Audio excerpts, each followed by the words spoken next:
Hello guys, আসসালামু আলাইকুম। আজ আমি আপনাদের মাঝে হাজির হয়েছি নতুন আরেকটি ব্লগ ভিডিও নিয়ে। আশা করি আপনারা সকলেই ভালো আছেন এবং আমি এখন আলোচনা করব একটি ক্লাস নিয়ে, যে ক্লাসের ভিতরে যে সকল টপিকগুলো থাকবে ওই টপিকগুলো আমি এখন আলোচনা করব।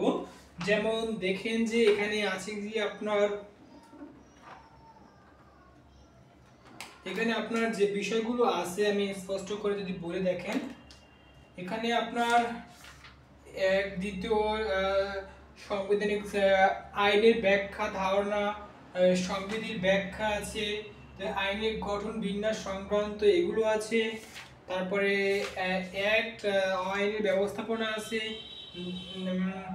দণ্ড অপরাধও আছে, চুক্তি আছে, কিন্তু এগুলো সব কি বেশি ইম্পর্ট্যান্ট যুক্ত মনে হচ্ছে আমার কাছে, কারণ তৃতীয় ভাগ অ্যাক্ট মানে আইন পড়ায় না এখান থেকে, আমি এখান থেকে বেশি অপরাধ নেব না, একাদশ অপরাধ। তাহলে আমি এখান থেকে তৃতীয় অধ্যায় যদি যাই তাহলে দেখেন,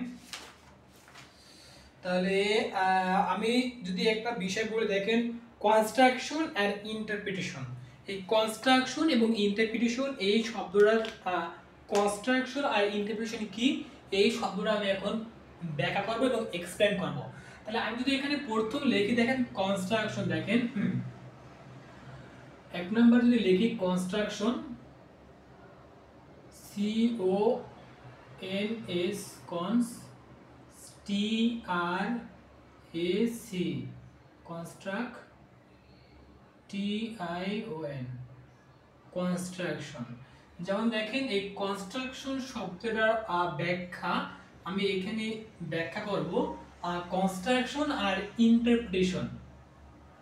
কনস্ট্রাকশন আর ইন্টারপ্রিটেশন দেখেন, আর ইন্টারপ্রিটেশন দেখেন,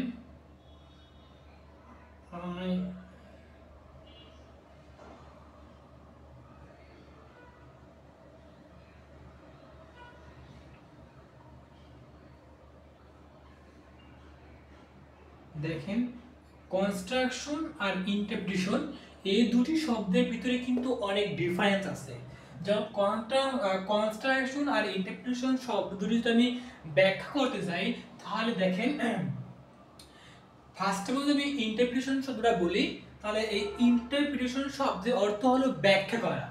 এই শব্দের অর্থ হলো এক্সপ্লেন করা। কি বলেন?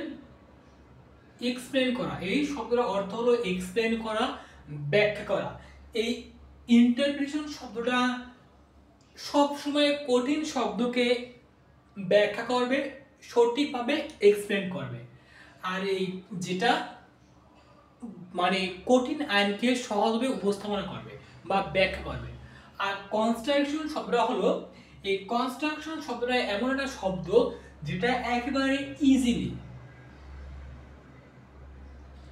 মানে এটাই এমনভাবে ব্যাখ্যা করবে যেটা একেবারে ইজিলি মানুষের সামনে উপস্থাপন করবে।